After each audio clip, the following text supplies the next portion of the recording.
पेश की आज की कुछ बड़ी खबरों की बात करें तो सबसे बड़ी खबर यहाँ शिमला से निकल कर आई है। मामला कुल्लू ज़िले का है। कुछ रोज़ पहले खबर निकल कर आई थी कि बंजार का जो खंड विकास अधिकारी का कार्यालय है, यानी बीडीओ का कार्यालय है, वहाँ पर कुछ समय पहले एक ठेकेदार ने फर्नीचर सप्लाई किया था, लेकिन 6 महीने बीत गए थे, उनकी पेमेंट नहीं हुई। करीब 7 लाख का ये फर्नीचर बताया गया, तो पेमेंट नहीं मिली।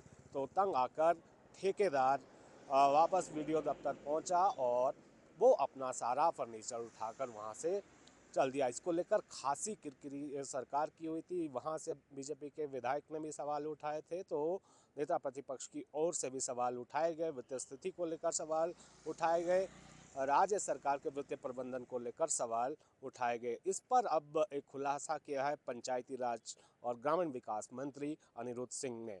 अनिरुद्ध सिंह का ये कहना है कि वो फर्नीचर बिना विभाग की अनुमति लिए बीडीओ ने अपने स्तर पर लिया था।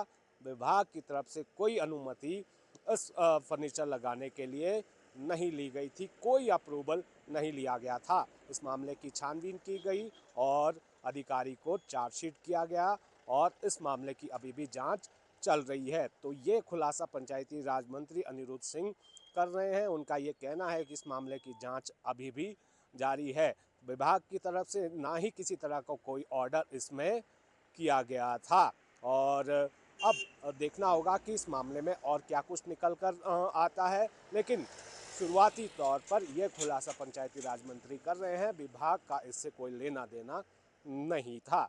और दूसरी बड़ी खबर की बात करें तो ट्रेजरी को लेकर सवाल यहाँ पर उठ रहे हैं।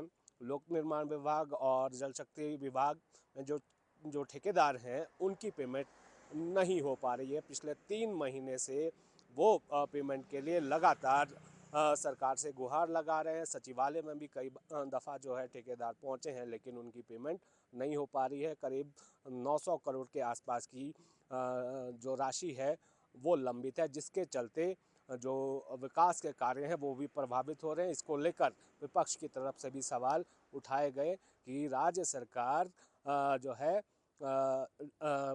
इन ठेकेदारों का भुगतान नहीं कर पा रही है, जो ये बता रहा है कि सरकार का जो वित्तीय प्रबंधन है वो सही नहीं है। अब इसकी तरफ से राज्य सरकार की तरफ से कहा गया है कि जल्द ही पेमेंट की जाएगी। कुछ रोज़ पहले जो लोक निर्माण मंत्री हैं विक्रमादित्य सिंह, उन्होंने मुख्यमंत्री से मुलाकात भी की थी, तो उस समय 80 करोड़ की राशि जो है जारी कर दी गई थी, लेकिन वो छोटी पेमेंट्स के लिए। लेकिन यहाँ पर सवाल अब लगातार उठ रहे हैं। इससे ना केवल सरकारी कार्य प्रभावित हो रहे हैं, बल्कि ठेकेदारों को परेशानी हो रही है।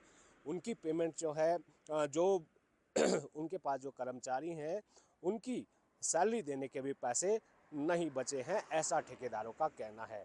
तीसरी बड़ी खबर मंडी ज़िले में से निकल कर आ रही है कि सोमवार को जब खबर निकल कर आई कि खनन माफिया पर कार्रवाई के लिए जब एसडीएम गए थे, तो वहाँ पर एक व्यक्ति ने उन पर हमला कर दिया और उनका एक दांत भी तोड़ दिया। और इस मामले पर पुलिस ने 6 लोगों को राउंड अप भी किया है, पूछताछ इसमें जारी है। लेकिन एक खबर ये भी निकल कर आई है कि जिस व्यक्ति ने हमला किया उसका खनन से लेना देना नहीं है, वो वहीं पर कोई जो है रेडी चलाता है। ऐसी जानकारी निकल कर आई कि चिकन कॉर्नर वो वहाँ पर चलाता है, उसका कोई लेना देना इससे नहीं था। लेकिन वजह क्या हुई ये भी अभी, क्यों वो एसडीएम के साथ उलझा, नशे में था, शराब के नशे में था, ये भी जानकारी निकल कर आई है। लेकिन अभी इस मामले में और कुछ खुलासे होने बाकी है। और बड़ी बात ये भी चर्चा हो रही है कि क्या जो तय प्रक्रिया है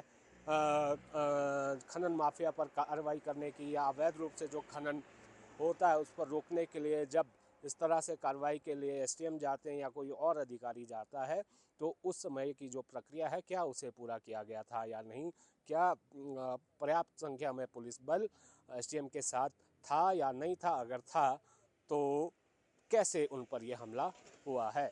शिमला से रणबीर सिंह, न्यूज़ 18 हिमाचल।